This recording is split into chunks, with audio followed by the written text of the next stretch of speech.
Employ provident fund organisation personal assistant 2024। जी हाँ, अगर यहाँ पे मैं बात करूँ कि किस तरीके से जॉब प्रोफाइल के बारे में, देखो जॉब प्रोफाइल के बारे में बहुत से ऐसे कैंडिडेट्स होते हैं जिनको कई सारी जो होती है वो आप सभी को कन्फ्यूजन रहती है।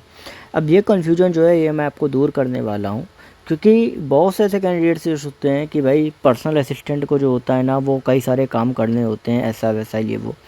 देखो होता क्या है ना कि अगर सही मायने में देखो ना तो पर्सनल असिस्टेंट, अगर आप काम में एफिशिएंट हो तो फिर आपको कोई भी काम दे देंगे। अगर आप एफिशिएंट हो हर काम में तो आपको कोई भी काम दे देंगे, आपको वो करना पड़ेगा, आप मना नहीं कर पाओगे एक बार अगर आप वो काम करने लगे। क्योंकि अपने राइट के लिए अगर आपको लड़ना है ना तो आपको खुद ही लड़ना होता है, कोई दूसरा आपके लिए लड़ने नहीं आएगा, आपको खुद ही लड़ना होगा।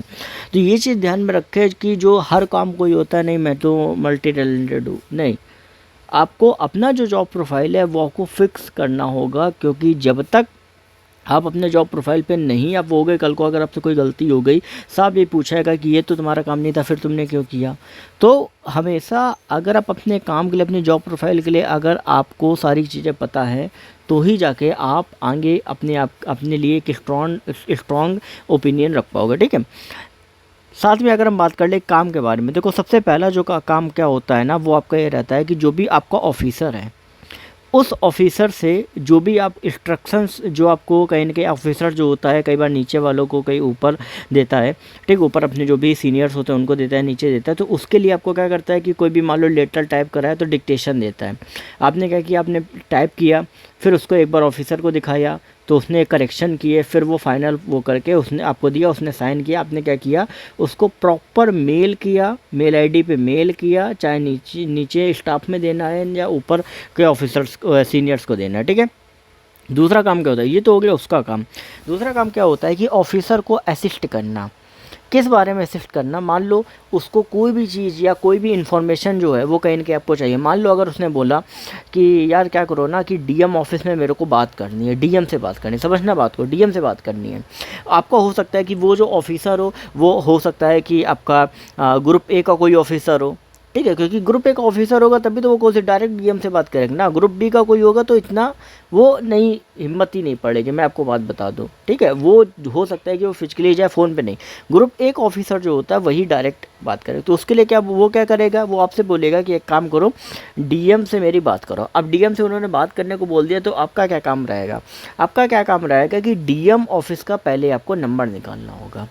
ठीक है, डीएम ऑफिस का नंबर निकाला।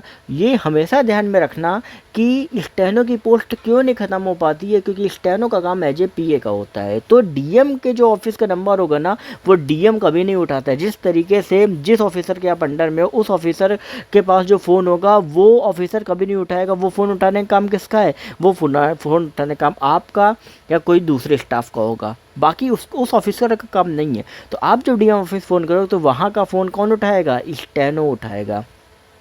हो सकता है स्टेनो ना हो तो वहाँ का कोई भी क्लर्क वगैरह हो उठाए या असिस्टेंट कोई हो उठाए तो वो उठाएगा। फिर आप उसको कहोगे कि हमारे सर बात करना चाहते हैं, उन सर को फ़ोन दो। तब फिर क्या होगा, वो अपने सर को फ़ोन देगा, फिर आप इधर लाइन, और लाइन कनेक्ट होती है। यहाँ से आपने बोला कि सर मैं लाइन कनेक्ट कर रहा हूँ, तो आपने कनेक्ट किया, अंदर लाइन चली गई, फिर उन्होंने आपस में बात कर लिया, आपने अपना फ़ोन रख दिया, वो लोग अपना बात कर दिया, उनकी जैसे बात होगी वो अपना फ़ोन रख देंगे। दूसरा काम ये होता है।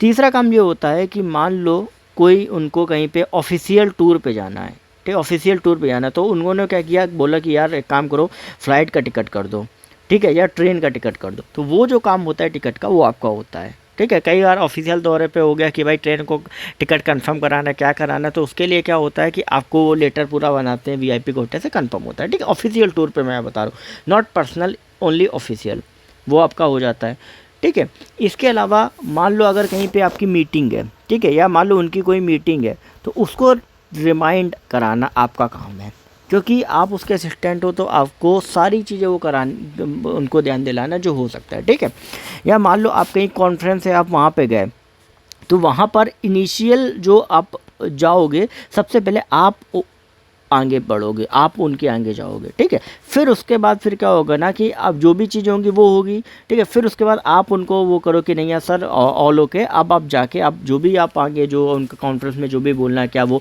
आपको असिस्ट, अब मैं सर करूँगा ये चीज़ें। तो वो सारी चीज़ों का काम जो होता है वो होता है सिर्फ और सिर्फ पर्सनल असिस्टेंट का ही काम होता है। इसके अलावा अगर आपसे कोई कह दे कि ये एक काम करो, जाके इन्फोर्समेंट वाला कोई काम कर दो, नहीं। या एक काम करो यार सॉफ्टवेयर में क्या करो ना कैश चढ़ा दो, नहीं। ऐसे काम आपको नहीं करने, आपको सिर्फ जो हमारा एक पर्सनल असिस्टेंट का काम है वही आपको करना है। क्योंकि अगर आप उस काम पे अगर आप स्टिक रहोगे, उसी काम को अगर आप सीखोगे करोगे, तभी आप आगे बेहतर जो अपने आप को है वो आप कर पाओगे, अदरवाइज नहीं कर पाओगे। और समय लगता है इन चीज़ों को समझने में, देखने में। कई स्टूडेंट सेम यही गलतियाँ करते हैं और फिर आगे चल के उनको प्रॉब्लम क्रिएट होती है। ध्यान में रखें। बाकी अपडेट्स को चैनल को सब्सक्राइब करके बेल नोटिफिकेशन आइकॉन को ऑल पे कर सकते हैं। कोई भी क्वेरी अगर आपके मन में है आप इंस्टाग्राम पर आप पूछ सकते हो।